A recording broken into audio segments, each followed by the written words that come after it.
With more than 6,000 small and micro-cap companies listed, if you're looking for the next apple at the earliest stage, then Channelchek truly is the orchard. The listed companies support Channelchek, so it's free for you, the potential investor, to gain access to institutional quality research from FINRA licensed analysts, advanced market data, industry reports, news, and a growing catalog of videos and webcasts. Make sure to subscribe to our YouTube channel and register for Channelchek so you're always up to date on what's going on at the small and microcap data place.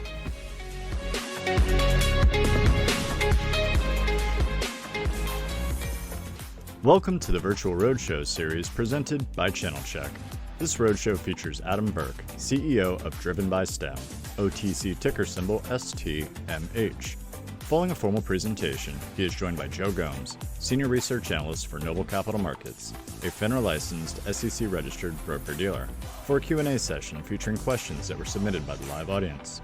You can find Noble's research on Driven STMH on channelchek.com or by clicking the link in the description. With that, I am pleased to present Adam Berk. Thank you, and good afternoon. Thank you all for joining me today to tell you about Driven STMH. Today I'm going to present who we are, how we drive, the road ahead, who's driving, our roadmap, the dashboard, driving our California business, our first 5 months of integration, where we're going next, some of our values, our positioning, and the full company snapshot. This year we had a really exciting and unique transformational event that allowed our company to become Driven STMH. This benefited both the STEM shareholders and the Driven Delivery shareholders, as these companies had recently merged. Driven STMH is a company that's connecting world-class cannabis products to consumers. We're utilizing our house of brand strategy and our proprietary technology that benefits the well-being of our consumers with our farm-to-home omnichannel service and delivery for a unique customer experience. Driven STMH is the first cultivation and technology omnichannel cannabis company. We have always been a leading vertically integrated cannabis and hemp branded products company with state-of-the-art cultivation, processing, extraction, retail, and distribution operations throughout the United States. We have proprietary genetics, best-in-class brands, and award-winning products from top-shelf flower to edibles, and now with our e-commerce and delivery platform, which is the second largest in California, we're truly vertical from farm to home. We continue to be disciplined, disruptive, and we're focused on building strong and sustainable customer relationships as the cannabis market continues to evolve. And it's evolving with increasing demand and supply in current and emerging markets. We have succeeded in this challenging marketplace with product innovation, service excellence, and ongoing productivity, which I think is so important. Also, home delivery continues to expand at a rapid pace in cannabis, along with most other sectors throughout the world. People are purchasing and are having delivered to their homes everything from toilet paper to toothpaste and to cannabis. Research is showing us that 69% of US consumers will be more willing to subscribe to a delivery service for essential items once this pandemic is totally finished. Older millennials from the ages of 30 to 39, which is a key cannabis demographic, are trying new delivery options as well. And this was our thesis to move into the cannabis, e-commerce, and delivery space. And this is why we're looking to dominate in e-commerce and delivery. Here's our road ahead. Our success will be based on vertical integration of farm to home. We have a strong management team, which is driving our success. We're delivering award-winning brands such as Cannavore, our proprietary genetics to consumers through TJ's Gardens, Yerba BuenaTM, and TravisxJamesTM. You might also see some new brands launching later this summer. We are servicing hundreds of dispensaries with our distribution company.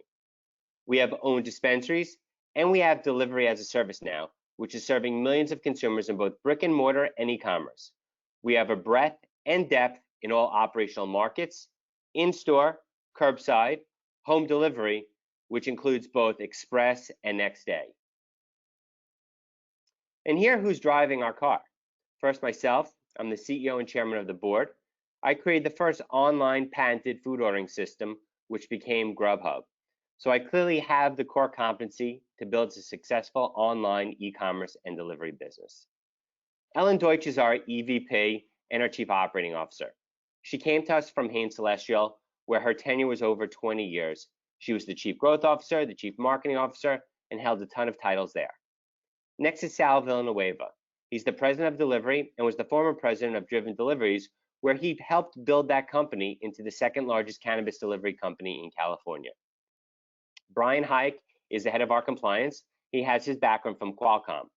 Steve Hubbard is our CFO and has been with us since the beginning. And Jory Eisen is our STEM medical director. Here's our roadmap. We're currently operating in Oregon, California, Nevada, Massachusetts, and are now moved into Michigan. Michigan will be operational by Labor Day, and we're really excited about this market. We're under construction in Kalamazoo, and we will be launching delivery probably about 2 weeks after we open the brick and mortar shop. The brick and mortar will be called STEM. Here's our dashboard. 6 cultivation and manufacturing facilities, 6 retail, 7 award-winning cannabis brands, and the second largest cannabis delivery and e-commerce operations in California.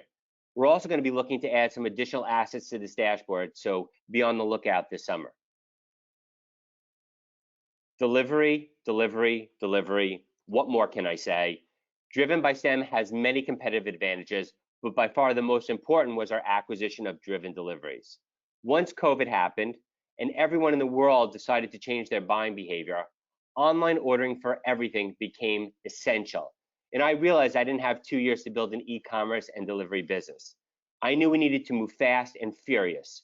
We needed to be in the last mile cannabis delivery business. Driven by STEM now delivers with 2 e-commerce platforms. First is Budee.org, which is our primary system, and GanjarRunner. We have over 250 drivers, 3 non-storefront retail licenses. We're doing over 750 orders a day for delivery. We have a full customized tech stack, fleet management, and infrastructure to grow, and are the only operating in the largest cannabis market in the world, California. In addition to all those attributes, we have unbelievable priceless data. We're covering 92% of the state's population, and we'll be launching our first expansion state later this month, which will be Oregon. Michigan will be right behind that for Labor Day. We're driving California with Budee. Like I said, we have that customized tech stack, we have that e-commerce platform, and a data engine which is completely unmatched. We're able to capture data that will enable our company to continue to innovate and deliver superior products to our consumers. We are, and will continue to be, able to deliver on our promise that we're going to continue to nurture, grow, and disrupt this entire industry. We're going to be winning the race against all of our competitors. And we're going to do that a few different ways. Direct to consumer contact, so we have full control of our real-time inventory and customer experience with our non-storefront retail licenses, and more will be added later on this summer. We have full revenue and accretive margins as an e-tailer. So we're not just capturing delivery revenue, but we're actually owning the products. It's sitting on our balance sheet. We have attractive top-selling products and brand mix that's in stock all the time. Like I said, we have new markets expansion later on this summer. We have the back end for delivery that's completely built. We have a front end which should be ready by the end of the month for Oregon. And we're already taking delivery orders per day, and we're going to launch, like I said, later on this summer. Our first quarter of driving was very busy. We had over 76,000 deliveries. Our average check was about $67, which was an increase over 2020 of about 15%. We needed to integrate through Q1 our accounting teams, and we have centralized all of the reporting functionality. This is now warehoused in our Florida operation. We also needed to expand our offering. When we purchased Driven, there were about 500 SKUs and 25 vendors. I'm proud to say now we have over 1,000 SKUs and over 55 vendors, and it's growing every single day. We have some of the largest MSOs on our platform: Dosist, Curaleaf Select, Red, White, and Bloom's Vape Company, and the parent company's brands, Kaliva, Deli, and Yummy Karma. We're also proud to say that we're the only third-party delivery company that's offering the monogram line. Our tech team needed to photograph, write descriptions, and upload all of these products into our category management system, so they've been very busy this last quarter. We've hired drivers in Oregon, which is our first expansion state. The back-end technology is completed, and we're now building the front-end user experience. We are developing that formal name change, Driven by STEM. We're awaiting the BCC approval, and we'll be launching 2 new distribution centers this summer in California, which will include Linwood and Mendota. And like I said, Michigan will be open in Labor Day, and that's when we're going to launch the Buddy system. We're cultivating and we're manufacturing, and we're going to continue to do this, especially in the markets that we're in. We own well-known proprietary brands and cultivars that have been developed and controlled for the company by our Director of Cultivation and our experienced growth team. We are constantly vigorously protecting and defending our trademarks. Our family of brands, including TJ's Gardens, like I said, which is one of the most well-known cannabis brands in the Pacific Northwest. We're the winner of the High Times magazine Best Tasting Bud on Earth 2 years in a row. We're featured on the cover of many magazines. Yerba Buena is a company we purchased about 1.5 years ago. They had great indoor product and genetics and a full breeding program. And Yerba Buena has been voted as one of the best places to work by Entrepreneur magazine. We have expanded that Yerba Buena brand to California, and we're going to continue to expand this. We have more product coming online pretty soon. Travis and James is our high-end indoor pre-pack cultivation company. We have launched this brand in Las Vegas, and we've named this after the creators of TJ's Gardens. Cannavore is our leading edibles company. This brand is a disruptive innovator in the edible space with unique and exclusive products that we make with bubble hash. We're currently manufacturing and marketing in Nevada and in Oregon, and we're going to be launching California probably in September, October. We have been recognized by High Times magazine as one of the best 21 brands to watch. We're the winner of the Dope Cup Sweet Edibles brand, and we also won 2nd place in the High Times Cannabis Cup. We're developing all new edible products, and we just hired a brand new executive chef that'll be launching some really new innovative products later on this summer also. Here's our US license footprint. And here's pictures of some of our dispensaries. We have 6 dispensaries that offer in-store pickup. And our newest location in Kalamazoo, which will be coming online in Labor Day, will have both brick and mortar, in-store, curbside, and also delivery. Our family of brands is always growing. Today we have over 7 award-winning cannabis brands, and we're going to be growing these aggressively throughout the country. Our sales for these brands are up 67%, which is driven by our aggressive consumer marketing, which includes social and digital media, grassroots, and community integration. We have also launched in-store marketing and merchandising collaborations. This helped give them all of the exposure to all of the lines in all of our locations. Also, don't be surprised if you see some additional brands joining our family later on this summer. Here are some key metrics for On Your Mark. In the first quarter, we processed over 60,000 transactions at retail with an average check of over $65, and our gross margin grew to 46% from 40%. We completed over 75,000 delivery orders with an average check of $67. Our gross margin was 62.5%, and we sold over 161,000 products. We launched the Yerba Buena flower brand without marketing or PR, exclusively through our e-commerce and distribution platform, Buddy. This was a test. We knew what the customers desired as it related to price, packaging, strain, THC percentage, and terpene profile. We sold all 30 pounds in 14 days. Our cost of goods was about $62,000, and the sale price was over $150,000, which gave us some great margin. And once again, this was just a test to see if we could take that data and convert that. We also announced our move into Michigan, started construction, and we're launching Kalamazoo Labor Day weekend with our e-commerce about 2 weeks after that. We're getting ready to implement our full vision. We're going to be the fastest, disruptive, cutting-edge delivery as a service e-commerce platform with exceptional quality products from farm to home. We're also working on bringing on all new marketing JV partners to help grow our California platform. We have some innovative partnerships and collaborations. We'll be becoming the Intel inside to connect those companies to their consumers. Remember, We have the inventory, the technology, the cars, the fleet management, the drivers, the network, and all of the licenses. Companies are looking to leverage our infrastructure, and we're going to help grow right through our system. We're implementing our family of brands, our cultivation, our platform, and our retail in California, Oregon, and in Michigan. We're going to continue to expand as many multi operators are requesting our services in markets that we don't currently operate. We're fielding calls every day. And these will be all new strategic partnerships. Going forward, we have a growth plan. It's going to include 4 different points. First is going to be the footprint expansion. Second is going to be our cost reduction. We've already consolidated accounting, as I said. Third is going to be our operational excellence. We're implementing across the board. And fourth is customer acquisition, our loyalty, and our retention. We're going to continue to keep those customers sticky to make sure we're fulfilling all of their needs. And that's why we brought in all of those new brands and all of those new SKUs into our platform in California. Remember, brands, brands, brands. It's all about the brands. We have the best selection of curated products, and we'll continue to double down on that strategy.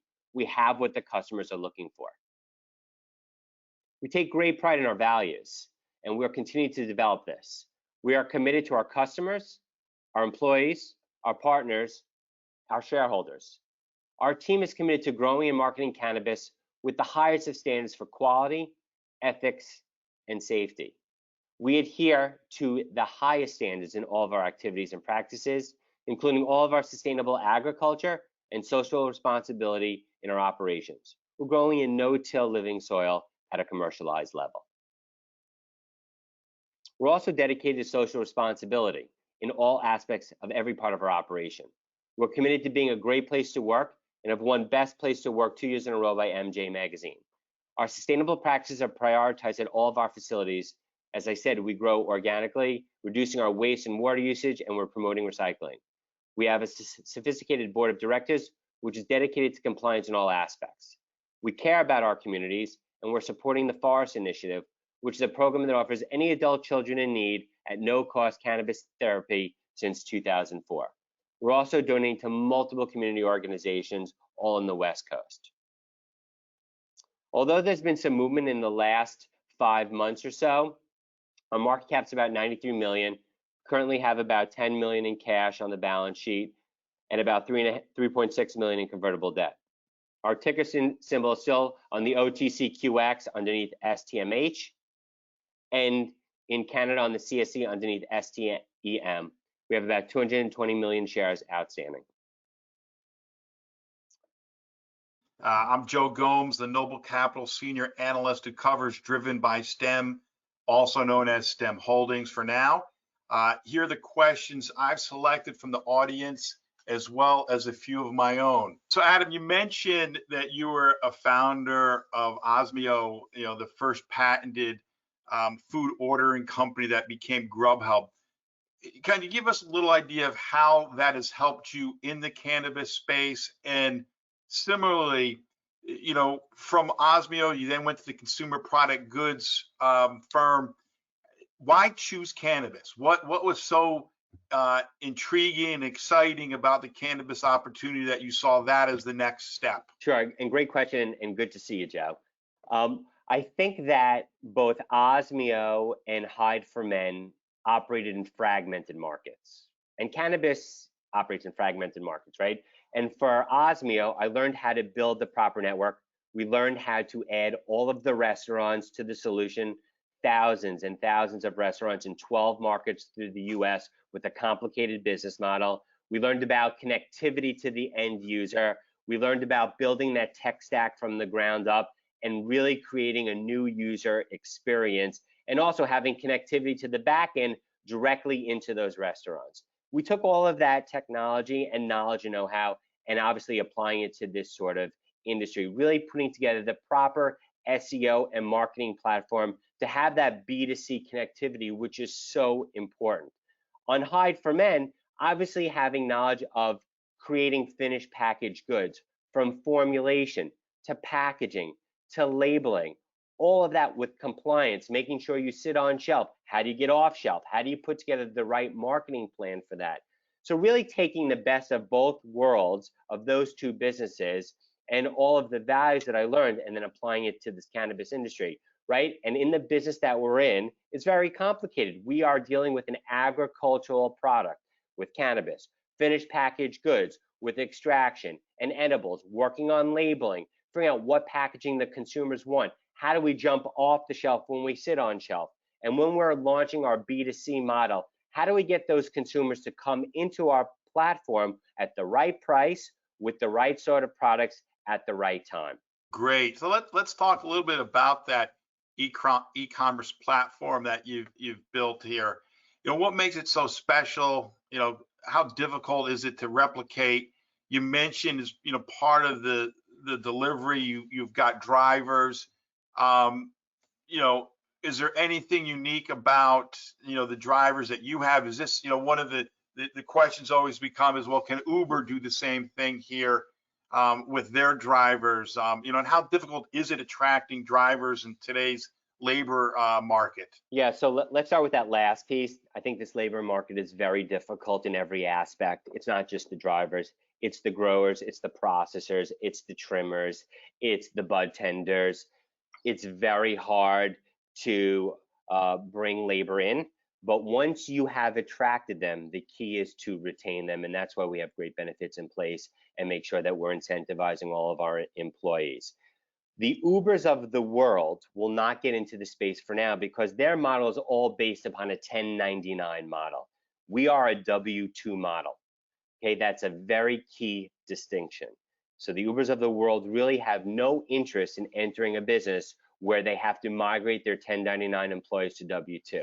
Number two is with Uber and with Lyft, all of their drivers have their own cars, right? With us, we have the cars. We're outfitting the cars. We're putting the lock boxes in there. We have the GPS tracking devices installed. We have the security in there. So once again, we own that inventory or lease that inventory. We're outfitting it. We're controlling that. Once again, that is not part of Uber or Lyft's model whatsoever.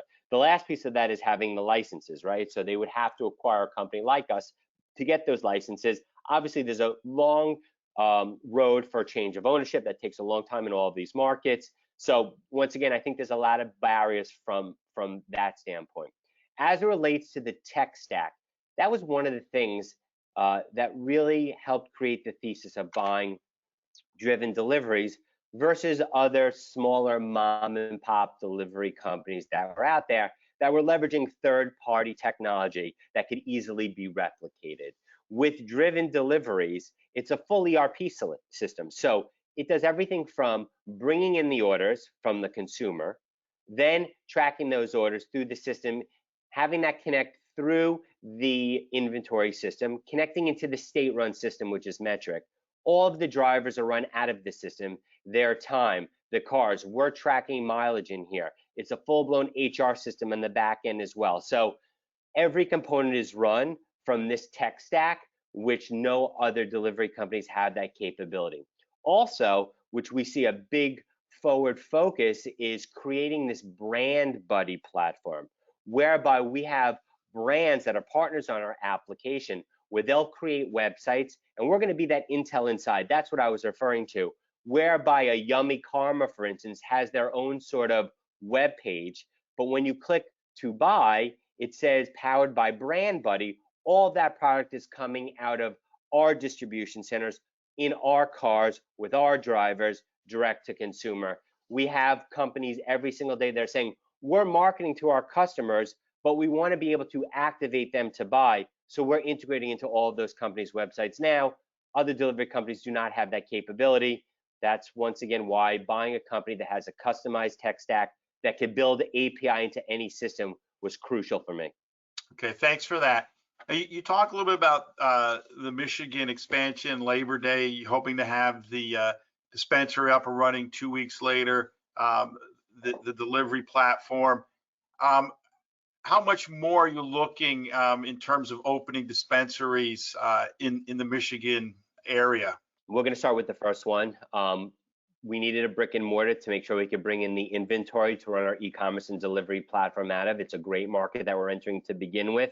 I think we're going to have a real competitive advantage. We've already spoken with dozens of providers that are excited to stock their product inside our dispensary, and we'll be able to offer all those products for e-commerce and delivery. We're going to have a big network, a big radius to do delivery. And then after that, we're already looking for other locations. We haven't found anything that we like yet, so we're really excited about launching the first one, and then we'll launch other ones thereafter. Okay. And we're already talking with people about white labeling all of our brands, bringing Yerba Buena there, bringing TJ's Gardens, Travis James, Cannavore, some other brands that we're working on as well. So we're going to have some really good partnerships in that market. So a couple here I'm going to combine from coming over on the internet. In this one here, where do you look to expand next after Michigan, and then kind of, what's the ramp up time to start delivery operations in new states? And do you pre-plan service launches in states that have voted to legalize cannabis? We are definitely pre-planning all across the country. So we're excited about the East Coast. We're excited about New York. We believe that that's going to be a phenomenal market for e-commerce and delivery. We're very familiar with the regulations there and what they're going to be launching. You're still probably about 12 to 18 months away. However, we are already in the planning stage on how we're going to launch, where we're going to launch, looking at real estate, looking at delivery radius, looking at population density. We will have a plan for that market, and we will execute. I'm from New York. I'm excited to be able to launch back in my home state. My COO sits there. I think it's going to be a great market for us. In addition to that, we're looking at other Eastern Seaboard states as well, where we can partner with other sort of operators that are already licensed there. So we definitely have planning on the East Coast.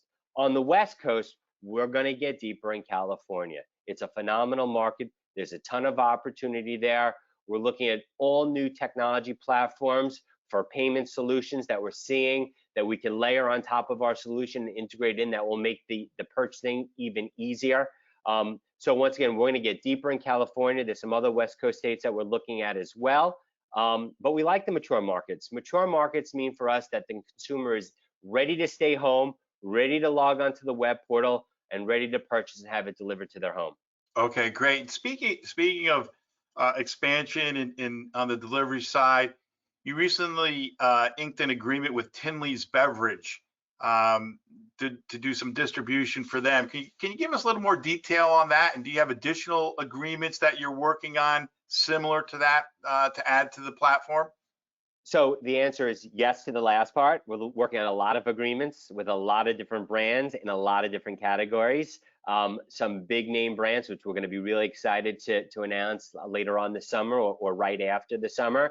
These projects take a long time in development. We have to have a full project plan around everything. We don't want to do ready, shoot, aim. We want to plan everything out properly. The Tinley deal is very interesting for us. They've built a really phenomenal line. They've taken their knowledge and know-how from outside the cannabis industry, from the beverage industry, and deployed it into this. They've built a phenomenal facility. They're going to be creating maybe 30 different beverage brands with all different partners that are all going to be coming out of their facility. So what we're looking to see is a full-blown beverage platform that we're the intel inside in that, right? Where all of those products will be sitting inside our distribution centers, where someone will be able to log into buddy.org.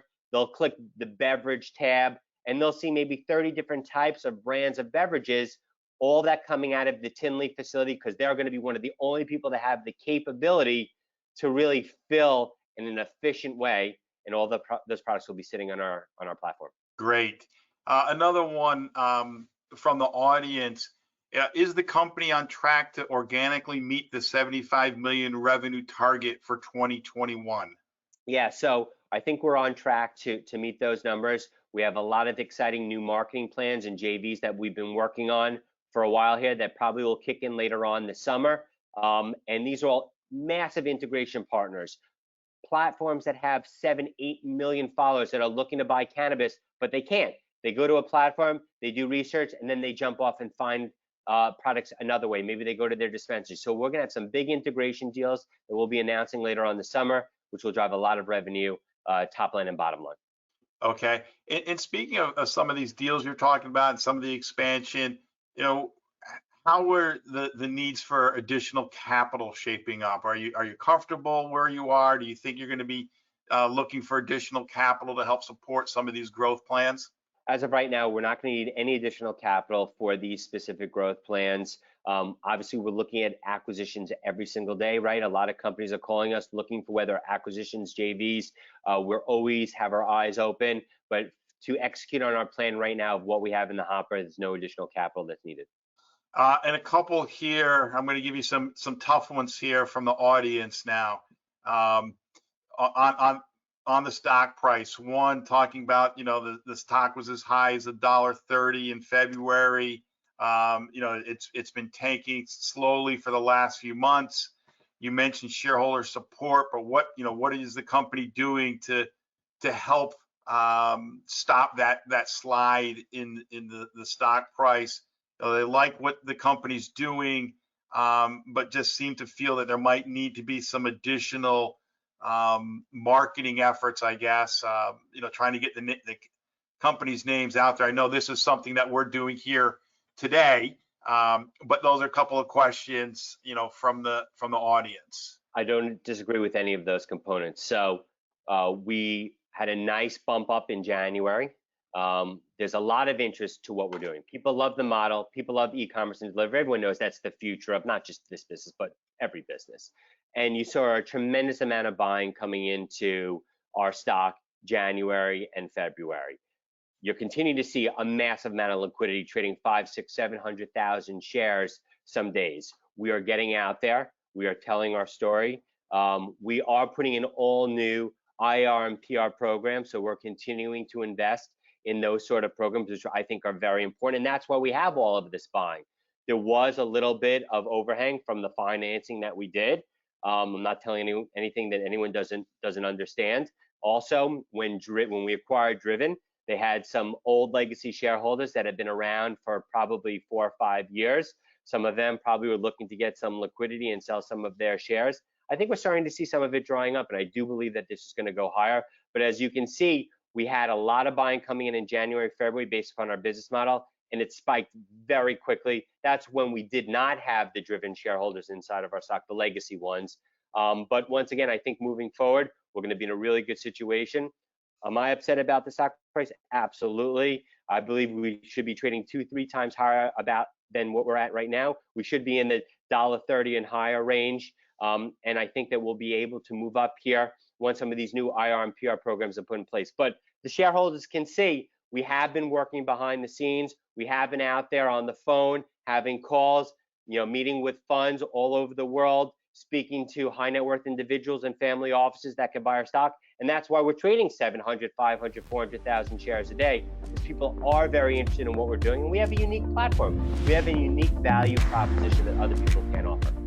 Thank you for joining us for this virtual roadshow presentation brought to you by Channelchek. View our YouTube channel for more video content, including C-suite interviews, virtual roadshows, and conference presentation replays. New content is added regularly, so subscribe below to stay up to date.